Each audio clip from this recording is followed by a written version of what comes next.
Business Morning. Nigeria currently has about 17 million micro, small and medium enterprises employing over about 31 million people in the country. That's our focus this morning. We're looking at the small and medium enterprises sector.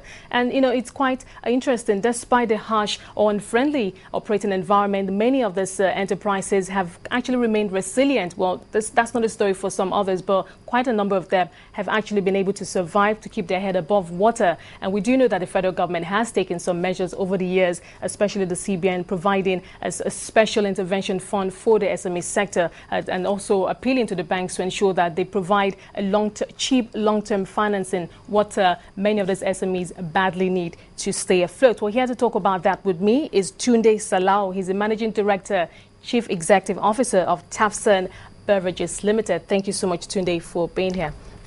Thank you. Now, obviously, well, you're an operator. You're in the business. You're in the best position to tell us how it is being an SME owner. Now, you are the MD of Tafsan Beverages. Yep. Tell us your story. When you started, we know that one of the major challenges is access to credit, although that's not it. But when we talk about SMEs, the major challenges, the number one issue is access to credit. Thank you very much. We actually started the company in 2006. I worked for Nigerian breweries for about 2 decades before myself and a number of my colleagues came up with the idea of leaving something behind for a generation yet unborn, and we floated this company called Tafsan Beverages Limited. And the idea was to have a company that will produce a malt based on the experience we have acquired from Nigerian breweries, because we don't have money to actually build a factory. Okay, I was going to ask you, because I remember during the break when we were talking, I was asking you, okay, you started, it's 6 years old right now. Yeah. When you were, obviously, the first thing was getting credit, getting funding. Did you approach the bank? Was it family and friends, or did you first approach the banks for credit? No, we didn't approach the bank. You didn't approach the banks? Why didn't you approach the banks? Because we knew it was difficult getting money from the bank. We didn't have collateral, if you remember what I said. We were just employees. So all we needed to do was to raise about 200 million. So we contacted a number of people through private placement, and we started this company. How long did it take you to get that? 200 million is a lot of money. Yeah. It took about 2 years. We started with about 40, 50 million.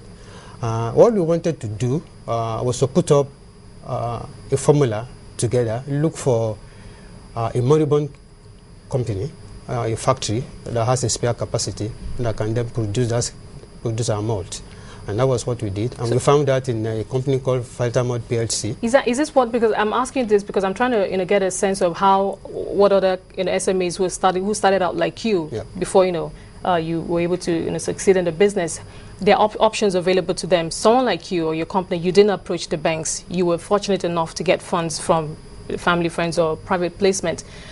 But you were able to forge forward. But if you had a good, obviously, because it's 6 years old now, obviously it worked out for your company. Even though you said you're still in business, you're still struggling, but it worked out. You're still in business. Bottom line, you're still in business. So I'm thinking, if you had a good business plan, why weren't you confident enough to go to the banks, even if you didn't have collateral? Because the money we needed was not. We didn't consider it big enough to approach a bank. 200 million naira is not enough to approach a bank. We didn't think so. Didn't think so at that time. We thought we could, and we actually got the money in-house. When we started, because of our experience with working for multinational, we need to be very difficult to just come up with a brand that will compete with multinational. So all we did was then to say, okay, let us come up with a brand that you can launch on a platform of passion. And so we went to a religious body. Okay. In terms of, because when we talk about SMEs, we also talk about the fact that it's a good employer of labor. Absolutely. Have you been able to? We started with about 35 people. And now you have a staff strength of? Now we have about 15 or 16. We've really gone down. It's been very, very tough, very challenging. Okay, so for you, what's your most pressing, as the business picked up and as you started operations, what was the biggest challenge for you so far? 2 major challenges. One is the level of infrastructural decay in this country. As relates to your own business, let's not generalize. Absolutely, to my home business. Power, for instance, is a major problem. The bad roads is a major problem because we have to, the problem of logistics, we have to move the products from the manufacturing. Not all the roads can be bad. Yeah. Well, No, most of the roads are bad in this country. Most. The routes you ply, your trucks, or because I know you convey, you carry stuff from one place to another. Most of the roads are bad everywhere. If you have to move goods from Lagos to Ibadan, for instance, you have to go through the express. If you have to go to Benin, for instance, you have to go through the express. So most of the roads are bad. The major problem that we also have is actually what I call poverty of values that has afflicted Nigeria. An average employee thinks that the people started this business, stole money from somewhere, so they want to make their money illegally. So it is the level of corruption in this country that has impoverished an average Nigerian who now believes that he must cut corners to be able to make money. So that has created a lot of problems for the small-scale industry. The major problem the small-scale industries have in this country is people. But not finance, not no, finance is also a problem. Finance is a problem. Power is a problem. See, the problem of lack of values in this country is what has led to most of the problems that you have in Nigeria today. People don't say the truth. When a Nigerian talks, he finds it very easy to lie. He finds it difficult to say the truth. How much of that has affected your business? Significantly.